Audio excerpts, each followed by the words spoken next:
안녕하십니까. 3월 30일 새로운 한 주 월요일 아침 11시입니다. 4.15 총선거가 정확하게 17일을 앞두고 있는 그런 시점입니다. 문재인 대통령과 여당 핵심부는 이번 총선거를 코로나 전쟁에서의 승리, 국민을 지킵니다 라고 하는 이 두 개의 구호를 내걸고 이번 총선거에서 지난 3년 동안의 모든 실패와 실정을 코로나로 완전히 덮을 그런 기세로 거기에 모든 에너지와 신경을 곤두세우고 있다고 하는 것을 시청자 여러분들은 잘 알고 계시라고 생각합니다. 어제 자정 현재로 확진자 수는 100명 내외로 꾸준히 이어지고 있고 이제 사망자도 꾸준히 이어지고 있습니다. 코로나가 창궐 하기 시작한 것은 중국으로부터 들어오는 것을 초동 단계에서 막지 않았습니다.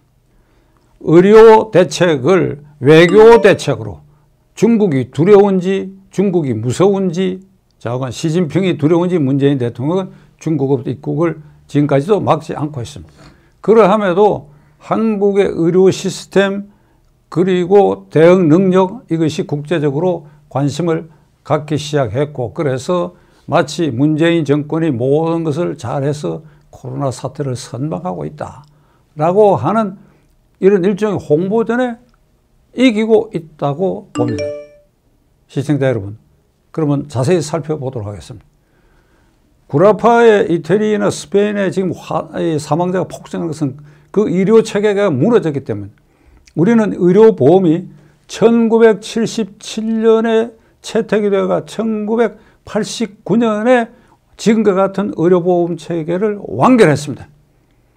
지금 문재인 정권 실세와 문재인 대통령은 77년에서 89년 박정희, 전두환, 노태우 시대에 만들어져가 이게 확대되가 지금 시행되고 있다는 것을 죽기보다도 싫어할 것입니다. 뭐 박정희, 전두환, 노태우가 이런 일을 했다. 입에 올리기도 싫을 것입니다. 근데 그게 현실입니다. 그게 현실입니다. 김종대 이사장을 지낸 사람이 박정희 대통령 때 그 담당 과장으로 있으면서 이것을 기획했다 하는 증언들이 다 나와 있지 않습니까? 둘째로는 조속 진단 키트, 이 발병을 확인하는 진단 키트가 우리 민간 기업이 아주 사투해서 개발한 것입니다. 문재인 정권 3년 동안에 이 바이오 개발에 대해서 옥죄고 규제를 강화했습니다. 그걸 뚫고 이 진단 키트를 마침 이 시기에 개발에 완성을 해서 미국 FDA의 승인을 받는 단계까지 이르렀습니다. 이건 전적으로 민간 기업의 공로입니다.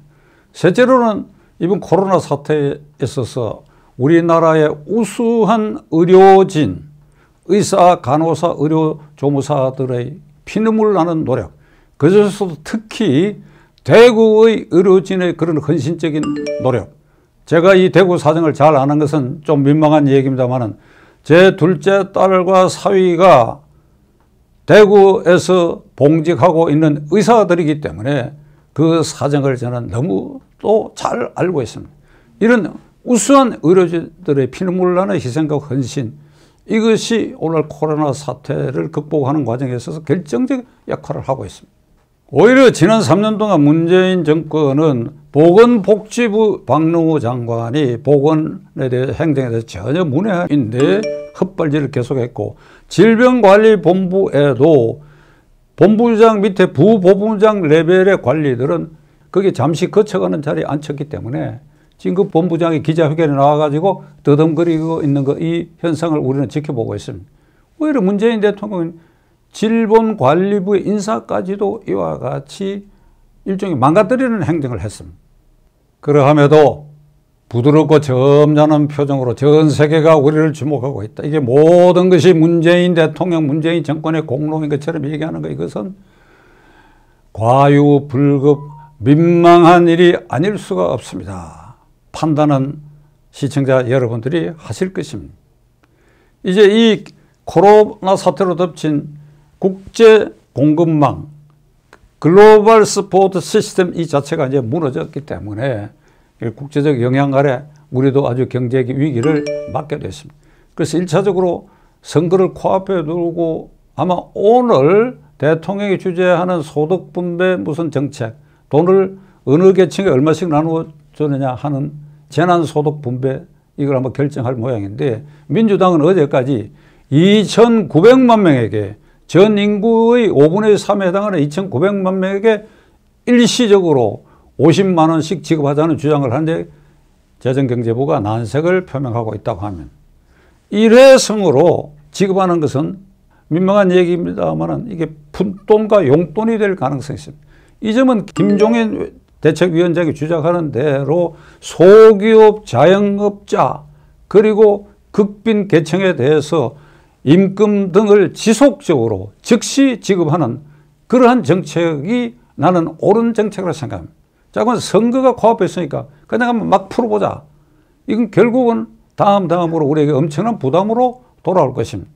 오늘날 우리가 당하는 이 경제 위기에는 국제적인 영향도 있지만 우리 국내적으로 본다면 문재인 정권 3년 동안에 중병을 앓도록 하는 경제정책, 그것이 더 우리 경제 위기를 가속화시키고 있다 하는 것을 우리 국민들이 절대 놓쳐서는 아니 될 것입니다. 소득주도 성장, 주 52시간, 그리고 탈원전, 친노동 반기업 정책, 이런 일련의 정책들이 3년 동안 우리의 경제 체제를 망가뜨리고 기본적인 토양을 흐트러버린, 이것이 오늘날 이 코로나 사태에서 더욱 가중되고 있다 하는 것을 절대 우리가 놓쳐서는 아니 될 것입니다. 따라서 이번 선거는 문재인 정권 3년 동안의 실패가 어떤 것이냐, 그것을 심판한다고 하는 것을 우리가 절대 외면해서는 아니 될 것입니다. 지난 3년 동안 문재인 대통령이 헌법에 위반되는 행위를 한 것은 지금 켜켜이 쌓여 있고, 저는 이 방송을 통해서 여러 차례 반복적으로 말씀드린 바가 있습니다. 헌법적 공약을 100% 지키지 않았다. 그리고 당장은 21대 국회의원 선거를 목전에 두고 문재인 대통령 국가원수로서 헌법수호 최고 책임자로서 이 21대 국회 구성에 위헌적 요소가 켜켜이 쌓인 것을 그냥 방치하고 묵인하고 있다는 사실입니다. 연동형 비례대표제는 위헌입니다. 그런데 이 위헌인 법률을 민주당이 주동이 돼가지고 정의당 등 군소정당과 야합해가지고 무리수를 둬서 통과시켰어. 그러니까 위성정당을 만들었어. 민주당은 2개의 위성정당을 만들었습니다.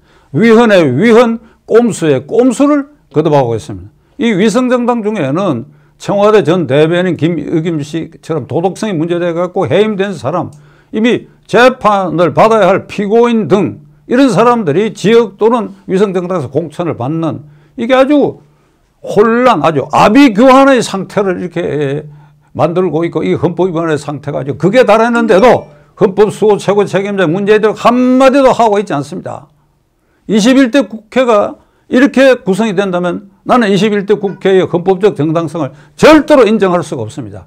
이건 해산사유에 해당하는 국회 해산사유에. 그런데도 대통령이 침묵하고 있습니다. 이러함에도 문재인 대통령이 지도하는 여당이 과반수 의석을 넘고 3분의 2 의석까지 돌파하게 된다 그런다면 아마도 무서운 일이 벌어질 것입니다. 개헌할 것이고 종북적 개헌을 할 것이고 또 어떤 위험한 일을 할지 우리가 가늠하기 어렵습니다. 못 살겠다 갈아보자 하는 구호가 그냥 나오는 것이 아닙니다. 그건 56년대에 아주 생계를 잇기 어렵고 보릿고개 시대에 나온 구호지만은 오늘날 우리는 다른 차원에서 이게 나라냐, 헌법을 위반하고 헌법을 짓밟는 이런 정권 아래 우리가 어떻게 살 수 있느냐, 백성을 무지렁이 취급하느냐, 백성을 무지렁이 취급하느냐, 이런 나라에서 더 이상 살 수 없다 하는 소리가 나올지도 모릅니다. 우리 모두가 두 눈을 부릅뜨고 코로나로 모든 걸 덮고 코로나 승리로 이걸 총선거를 이끌어 가려고 하는 문재인 대통령과 권력 핵심 실세들의 그 불량한 의도를 우리를 꿰뚫어 보고 지켜봐야 할 것입니다.